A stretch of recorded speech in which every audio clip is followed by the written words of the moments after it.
Bueno, estamos iniciando una nueva semana, nos queda muy poquito para terminar este año, un año diferente, pero un año en el que seguimos aprendiendo. Y de paso aprovecho para recordarles nuevamente, no se olviden de que el único canal que tenemos disponible para comunicarnos es la plataforma. Recuerden también que el foro detalle de actividad está siempre actualizado y en ese foro detalle de actividad se van a encontrar con cada una de las actividades y los apellidos de quienes deben corregir alguna actividad o de quienes quizás se la saltearon y no lo recuerdan. Por lo tanto, es importante que ustedes puedan revisar ese foro detalle de actividad aunque sea una vez a la semana.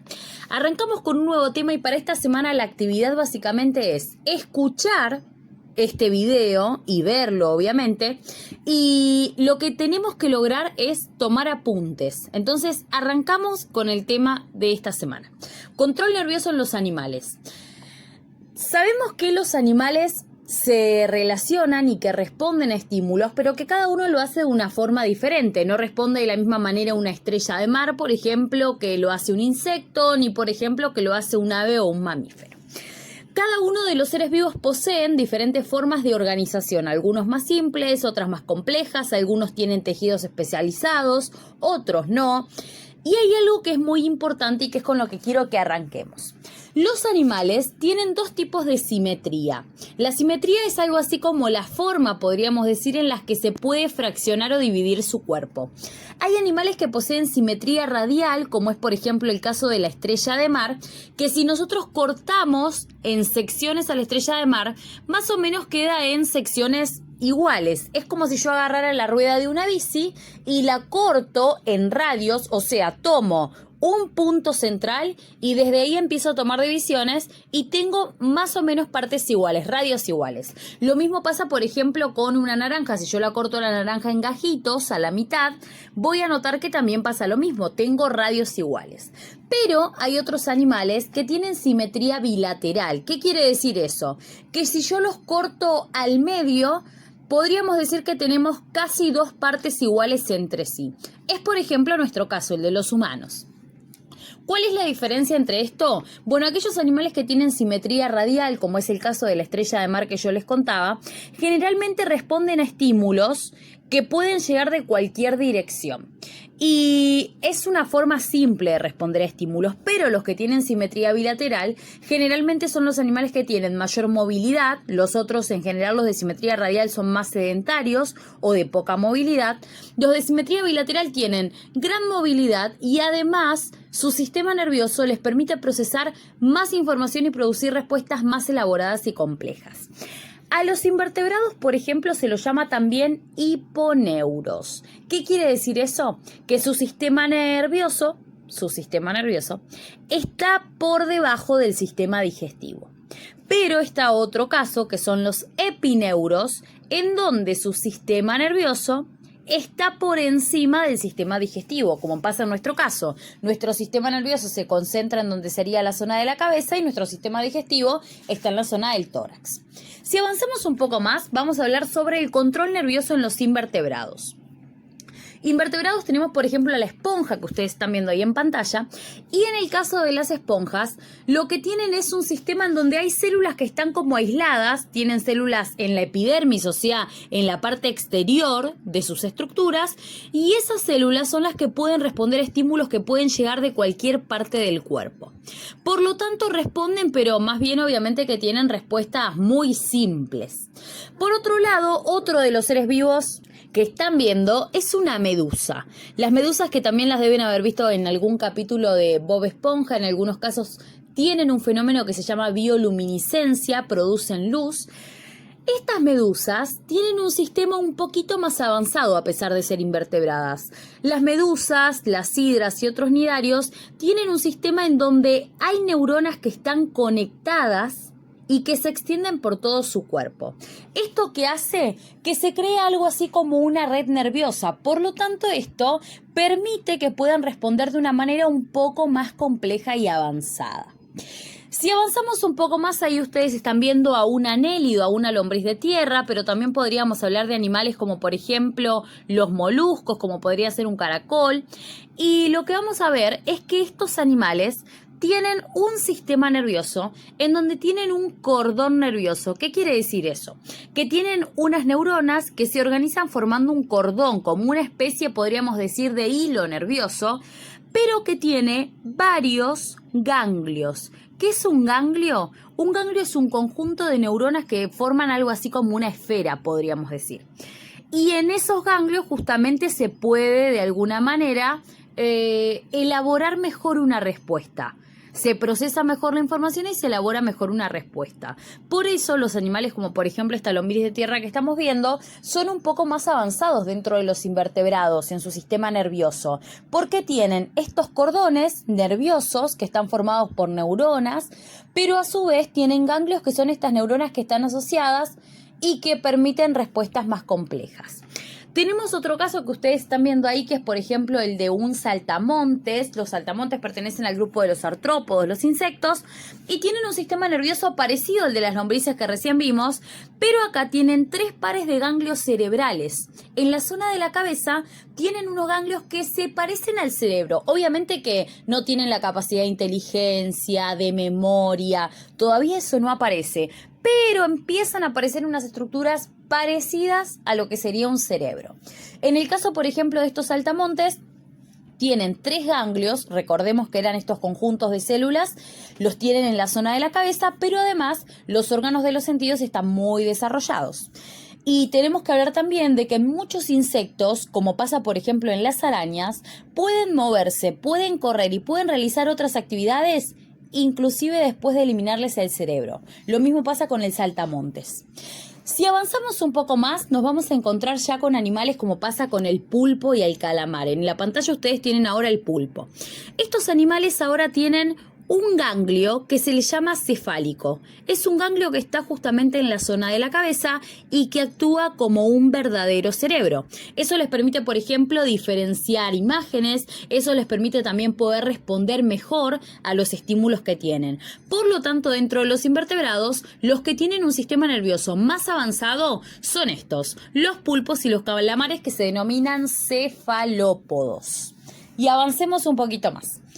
Control nervioso en los vertebrados. Hasta acá vimos en los invertebrados lo que pasaba, en las esponjas, en las medusas, en los caracoles, en los insectos.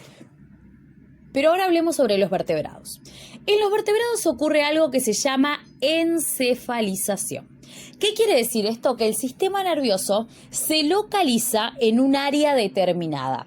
Básicamente esa área, ¿cuál es? Es el área anterior superior del cuerpo de los animales vertebrados. ¿Cuál sería el área esta? Sería la zona de la cabeza, por eso decimos el área anterior, que sería la parte de atrás del animal, y cuando hablamos de superior es la parte de arriba, por lo tanto es el área de la cabeza. ¿Qué ocurre con los que tienen este proceso que se llama encefalización?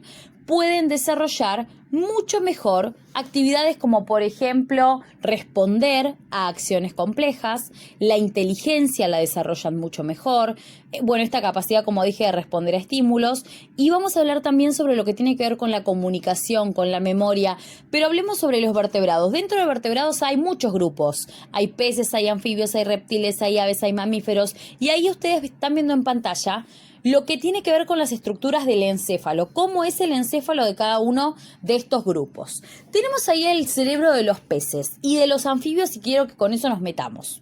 Tanto los peces como los anfibios tienen un cerebro muy pequeño, muy chiquito, donde lo que más se destaca, lo más importante, son los lóbulos olfatorios. Es decir, que tienen un sentido del olfato muy desarrollado porque los otros sentidos no se encuentran tan desarrollados como este.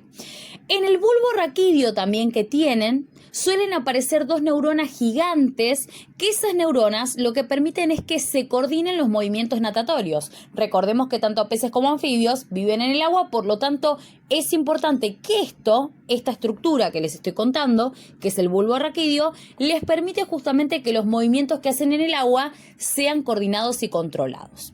Si avanzamos tenemos a los reptiles que ya son los primeros vertebrados que viven completamente en la zona terrestre, y estos reptiles acá tienen un lóbulo óptico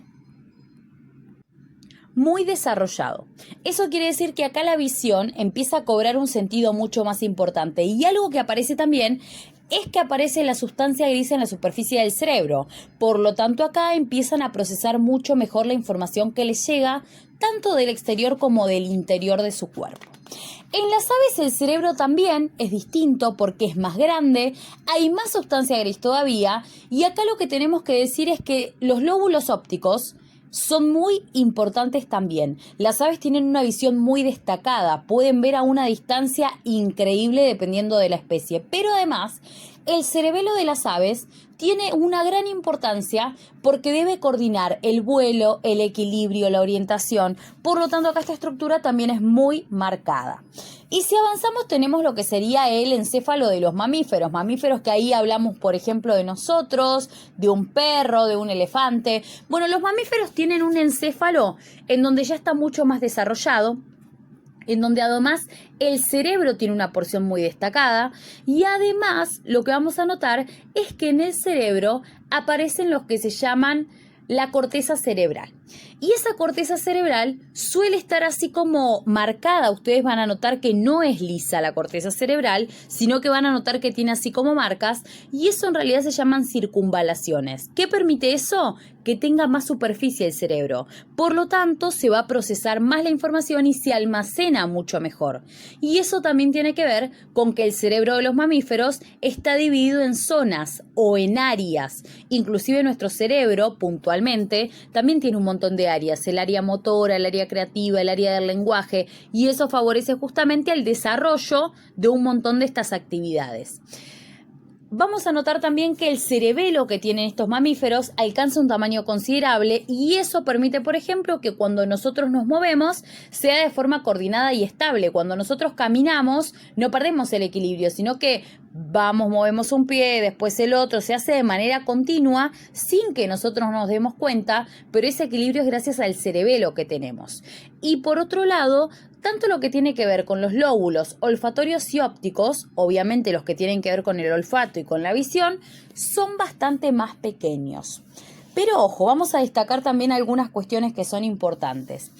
En el caso de los mamíferos, el cerebro de los mamíferos varía y en realidad, ojo con esto porque si bien los tamaños de los cerebros pueden variar según la especie de cada uno de los animales, no quiere decir que cuanto más grande sea el cerebro del animal, más acciones puede tener. En realidad el cerebro tiene que ver con las conexiones que hay en él y eso va a permitir que puedan responder de una manera o de otra. Por ejemplo, miren, en el caso del cerebro humano mide más o menos entre 1,4 kilos y 1,4 kilos. Pero si comparamos con el cerebro de un elefante, el cerebro del elefante pesa más o menos 6 kilos. Y si hablamos de algunas ballenas, pesa aproximadamente 9 kilos. Sin embargo, muchas de las acciones que puede hacer un humano no las hace obviamente que un elefante. Por eso digo que no tiene que ver el tamaño con las acciones que pueda desarrollar el cerebro. De hecho, hay monos que tienen un cerebro similar al nuestro, y ahí hablamos del coeficiente de encefalización, que es la relación entre el peso del cerebro y el peso del cuerpo. Y hay algunos monos que tienen más o menos unas 3 veces menos este coeficiente de encefalización que nosotros, pero que pueden desarrollar muchas habilidades. De hecho, hay monos, por ejemplo, que logran desarrollar el lenguaje de señas para poder comunicarse. Por eso vamos a ver que este cerebro varía, y ahí yo también les estaba mostrando una foto, seguramente la están viendo, y en esa foto aparecen diferentes cerebros de animales. Vuelvo a repetir, no se trata de una cuestión de tamaño, no es que cuanto más grande, más desarrollado está. No, tiene que ver con otras cosas, tiene que ver con su aspecto, si la superficie es lisa o no lo es, tiene que ver con las interacciones que hay entre las neuronas, con las áreas que hay en el cerebro. Por eso digo, recordemos que nosotros teníamos el cerebro dividido en 2 hemisferios, que la corteza también interviene, que tenemos áreas. Bueno, todo eso favorece a la inteligencia, a la memoria, a que se puedan almacenar los recuerdos. Esto la mayor parte de los animales no lo pueden hacer. Por lo tanto, hasta acá llegamos con lo que tiene que ver con el control nervioso en los animales. Vimos qué pasaba con el sistema nervioso en los invertebrados, en los vertebrados, y también hablamos algo de lo que tiene que ver con la simetría de ellos.